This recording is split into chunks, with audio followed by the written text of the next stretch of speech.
कि नहीं, हम जहन नहीं हटने देंगे, हम लगातार लोगों को बेदार करते रहेंगे और बेदार कर रहे हैं। पास होने के बाद जो मुल्क में कुछ बहुत सरप्राइजिंग हुआ है, कहीं न कहीं ये इस बात का सबूत है कि वो समझ रहे हैं और चाहते हैं कि आपका जहन इससे हट जाए। लेकिन मैं मुस्लिम पर्सनल लॉ बोर्ड को सलाम करूंगा कि उन्होंने कहा कि नहीं, हम जहन नहीं हटने देंगे, हम लगातार लोगों को बेदार करते रहेंगे और बेदार कर रहे हैं। मैं मेंबर ऑफ पार्लियामेंट हूं, मुझे आपकी दुआओं ने पार्लियामेंट में पहुंचाया है।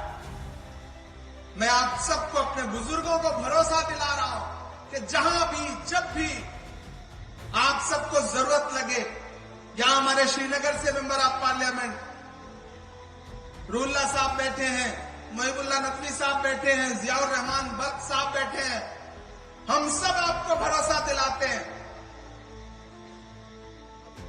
कि आपको जब भी जरूरत हो आप आवाज लगाइए।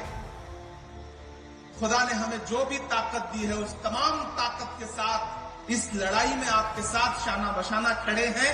ये नहीं देखेंगे कि क्या नफा होगा, क्या नुकसान होगा, जो होगा होगा। ये लड़ाई बहुत जरूरी है और ये लड़ाई बहुत अहम है। हम इस लड़ाई में आपके साथ खड़े हैं। आपका एक बार फिर से बहुत शुक्रिया। हम इस लड़ाई को जीतेंगे क्योंकि हम हक पर हैं, हम सच्चाई पर हैं। और आप भरोसा करिए कि सच्चाई से बड़ी कोई ताकत नहीं होती है।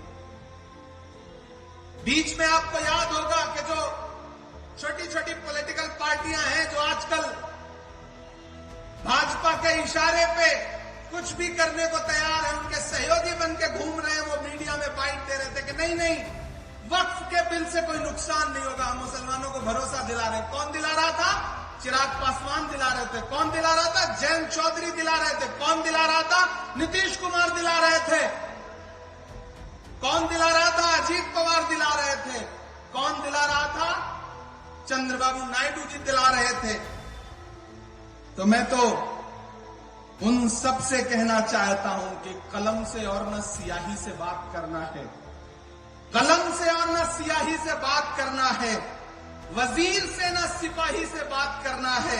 हमारे बीच में दरबारियों को मत भेजो, हमें तो जिल्ले इलाही से बात करना है।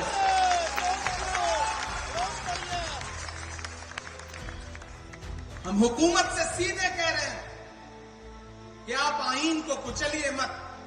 डॉक्टर बाबा साहब अंबेडकर का लिखा हुआ ये जो आईन है, ये जो संविधान है, उसका आर्टिकल 14 हो, आर्टिकल 26 हो, आर्टिकल 30 हो, वो इस मुल्क के हर शहरी को, हर नागरिक को ये इजाजत देता है कि वो जैसे चाहें वैसे पूजा कर सकते हैं, इबादत कर सकते हैं, अपने इबादत गाहें बना सकते हैं, अपने गुरुद्वारे बना सकते हैं, मंदिर बना सकते हैं, मस्जिद बना सकते हैं।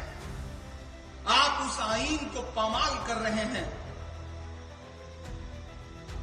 नरेंद्र मोदी जी की बड़ी एक ऐसी बात आपको बताता हूं कि आपको लगेगा कि हां, ये भी एक पहलू है।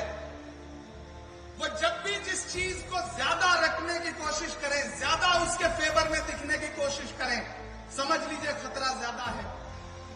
2014 में याद है जब वो देश के प्रधानमंत्री बनकर पहली बार देश की पार्लियामेंट में आए थे, तो उन्होंने देश की पार्लियामेंट की सीढ़ियों पे माथा टेका था। याद है आपको वो तस्वीर? संसद में घुसने से पहले संसद की सीढ़ियों पे माथा टेका था। और अंजाम फिर क्या हुआ कि 10 साल बीतते बीतते उन्होंने पुरानी संसद ही बदल दी, नई संसद बना दी। इस बार उन्होंने क्या किया है? इस बार उन्होंने संविधान को माथा टेका है।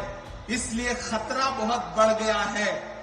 ये जो एक्ट ला रहे हैं, दरअसल ये संविधान को बदलने की साजिशें हैं। और उनके तमाम नेता हो, चाहे लल्लू सिंह हो, चाहे अनंत हेगड़े हो, चाहे दिया मिर्धा हो, चाहे अरुण गोविल हो, उन्होंने चुनावी नारों में कहा है कि हम संविधान बदलेंगे, हमें 400 सीटें दीजिए। वो तो भला हो इस देश के अमन पसंद लोगों का कि उन्होंने 400 पार का नारा लगाने वालों को उनको 240 पे लाके अटका दिया। उनको हुकूमत चलाने के लिए 2 बैसाखियों की जरूरत पड़ी, एक नीतीश बाबू की, एक चंद्र बाबू की।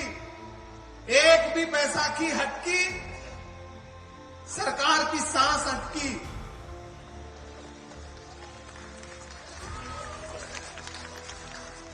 इसलिए जब हुकूमत ये दिखा रही है कि वो बहुत ताकतवर है, वो जो चाहे वो कर सकती है, तो आप ये समझ लीजिए कि हाकिम डरा हुआ है।